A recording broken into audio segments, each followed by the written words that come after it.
حتی اذا بلغ اشدہ، یہاں تک کہ جب وہ اپنی پوری قوت کو پہنچتا ہے، بلوغت کو پہنچتا ہے. اور یہاں سے بلوغت سے مراد جو ہے وہ نفسیاتی بلوغت ہے، ذہنی اور نفسیاتی بلوغت.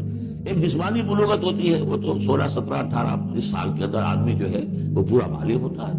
لیکن جسمانی بلوغت نہیں، یہاں جو ہے 40 برس کا ذکر آ رہا ہے. حتی اذا بلغ اشدہ وبلغ 40 سنۃ، جب وہ 40 برس کا ہو جاتا ہے. سائیکولوجیکل میچورٹی جو ہے انسان کی وہ 40 برس کی ہے. یہی وجہ ہے کہ 40 برس ہی کی عمر میں جو بھی نبوت جو ہے وہ ملتی تھی. حضور کو بھی 40 برس کی. فلما بلغ 40 سنۃ حبب الیہ الخلا فکان یخلو بغار حرا. ایک حدیث ہے بڑی پیاری جس کی راویہ ہیں ام المومنین حضرت عائشہ صدیقہ رضی اللہ تعالیٰ عنہ، جس میں فرمایا انہوں نے کہ حضور نے مجھے بتایا کہ جب میری عمر 40 برس کے قریب ہوئی تو مجھے خلوت گزرنی محبوب ہو گئی، تنہائی میں بیٹھ کر. اور پھر آپ جا کر کئی دن کئی راتیں جو ہے غار حرا میں آپ تنہا رہتے تھے، خلوت گزری. پھر وہیں پر وہی کا آغاز ہوا. تو 40 برس کی عمر، اگرچہ استثناءات ہیں. حضرت یحییٰ کے بارے میں ہم پڑھ چکے ہیں سورہ مریم میں، آتیناہ الحکم صبیہ، بچپن ہی میں اللہ نے انہیں حکمت عطا فرما دی، اور ان کو جو بھی وہ میچورٹی ہے اللہ نے بہت ابتدائی عمر میں عطا فرما دی.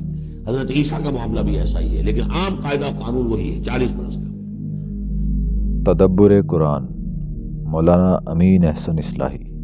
یعنی جو شخص اپنے ماں باپ کے حقوق پہچانتا ہے، وہ جب جوانی اور عمر کی پختگی کو پہنچتا ہے تو اس کی طبیعت کی یہ سلامت روی لازماً اس کے اندر رب حقیقی کے حق کا شعور بھی بیدار کر دیتی ہے. وہ ماں باپ کی شفقت و محبت اور ان کی پرورش و پرداخت کے اندر اپنے اصل خالق کی مہر و محبت اور اس کی ربوبیت کی ایک جھلک لیتا ہے، اور یہیں سے اسے اس پروردگار حقیقی تک پہنچنے کی راہ مل جاتی ہے جس نے اس کی پرورش کے لیے ماں باپ کا سایہ عاطفت مہیا فرمایا. گویا ایک حق کا احساس اس کو دوسرے اس سے بڑے حق کے ادا کرنے کے لیے اٹھا کھڑا کرتا ہے. اگر کسی کے اندر ماں باپ کے حقوق کا احساس بیدار نہ ہو تو اس کی رسائی خدا کے حقوق تک نہیں ہو سکتی. اس منزل تک پہنچنے کے لیے نشان راہ دراصل ماں باپ کے حقوق ہی ہیں. جس نے اس دروازے کو نہیں کھولا اس کے لیے آگے کی راہ مسدود ہی رہے گی. فرمایا کہ اس طرح کا سلیم الفطرت انسان جب اپنی پختگی خاص کر 40 سال کی عمر کو پہنچتا ہے تو وہ اپنے رب سے یہ دعا کرتا ہے کہ اے رب تو مجھے سنبھال کہ میں تیری ان عنایات کے شکر کی توفیق پاؤں جو تو نے مجھ پر اور میرے ماں باپ پر فرمائی، اور ایسے نیک عمل کروں جو تجھے پسند ہیں، اور میری اولاد میں بھی میرے صالح وارث اٹھا. میں نے تیری طرف رجوع کیا اور میں تیرے فرما برداروں میں سے بننے کا عہد کرتا ہوں. اس شعور کے بیدار ہونے کا اصلی وقت تو جوانی یا سن رشد ہے، جس کو یہاں بلغ اشدہ کے الفاظ سے تعبیر فرمایا ہے. لیکن رشد کے پیدا ہونے میں اصلی عامل کی حیثیت صرف عمر ہی کو حاصل نہیں ہے، بلکہ اس میں ماحول، تربیت اور دوسرے عوامل کو بھی بڑا دخل ہے. اس وجہ سے ہر شخص کے لیے کوئی ایک عمر رشد کی معین نہیں کی جا سکتی. چنانچہ ہمارے علماء کے درمیان اس باب میں اختلاف ہوا ہے، اور اس اختلاف کے لیے معقول وجوہ موجود ہیں. میرے نزدیک اللہ تعالیٰ نے ہماری طبیعت کی کمزوریوں کا لحاظ کر کے اس میں وسعت رکھی ہے، اور 40 سال کی عمر وبلغ 40 سنہ کا ذکر یہاں اس کی آخری حد کی حیثیت سے فرمایا ہے. مطلب یہ ہے کہ جوانی کو پہنچ جانے کے بعد یہ شعور ہر سلیم الفطرت انسان کے اندر بیدار ہو جانا چاہیے. کسی کے اندر اگر بعض موانع کے سبب سے بیدار نہ ہو یا پوری طرح بیدار نہ ہو تو 40 سال کی عمر کو پہنچ کر تو اس کو لازماً بیدار ہو جانا چاہیے. اس عمر کو پہنچ کر بھی اگر کسی کے اندر یہ بیدار نہ ہو تو یہ علامت ہے اس بات کی اس شخص نے اپنی فطرت بگاڑ لی ہے.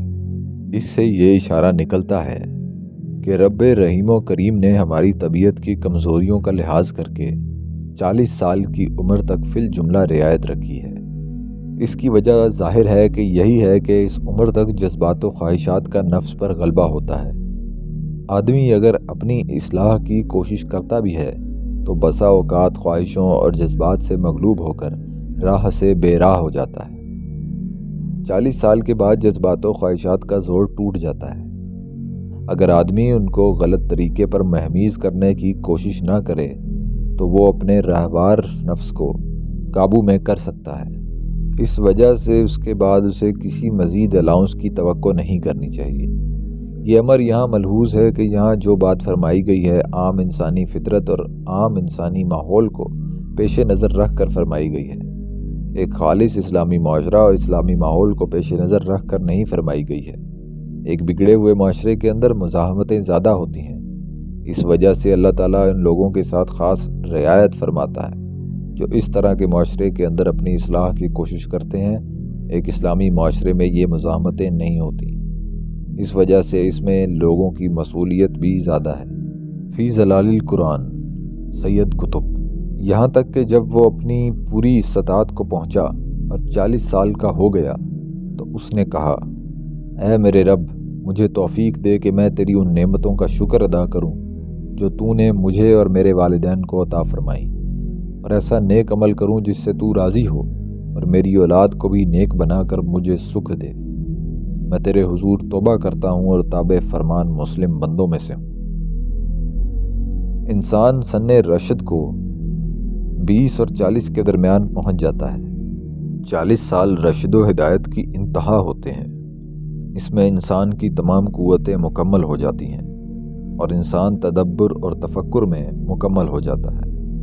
اب یہ تکمیل کے مراحل طے کر جاتا ہے اور اس کے اندر ٹھہراؤ پیدا ہو جاتا ہے۔ اس سن میں پھر وہ مستقیم الفطرت ہو، وہ اس زندگی سے ذرا بلند ہو کر سوچتا ہے اور پھر وہ پوری انسانیت کے انجام پر بھی غور کرتا ہے۔ قرآن مجید ایک ایسی شخصیت کی ذہنی واردات کو یہاں قلم بند کرتا ہے جو فطرت سلیمہ کی مالک ہو۔ اس مرحلے میں جہاں انسان عمر کا ایک حصہ پیچھے چھوڑ چکا ہے اور اگلی عمر میں پھر وہ متوجہ الی اللہ ہوتا ہے اگر مستقیم الفطرت ہو۔ تفسیر القرآن کریم حافظ عبدالسلام بھٹوی۔ بلغ اشدہ کی تشریح کے لیے دیکھیے سورہ یوسف کی تفسیر۔ اس سلسلے میں 40 سال کی عمر کا ذکر بلوغت کی آخری حد کے طور پر فرمایا ہے، کیونکہ اس عمر میں آدمی کی قوتیں اپنے کمال کو پہنچ جاتی ہیں۔ اس کے بعد انحطاط کا عمل شروع ہو جاتا ہے۔ اس آیت میں ہر جوان کو عموماً اور 40 برس والے آدمی کو خصوصاً خبردار کیا گیا ہے کہ اسے چاہیے کہ اپنی پرورش کرنے والے والدین کا اور اپنے والدین کے اصل مربی اور مالک کا حق پہچاننے اور اپنے والدین پر اپنے رب کی نعمتوں کا شکر ادا کرنے کے لیے اس سے توفیق مانگتا رہے، کیونکہ اس کی توفیق کے بغیر کوئی نیکی نہیں ہو سکتی، اور ساتھ ہی اپنی اولاد کی اصلاح کی دعا بھی کرتا رہے۔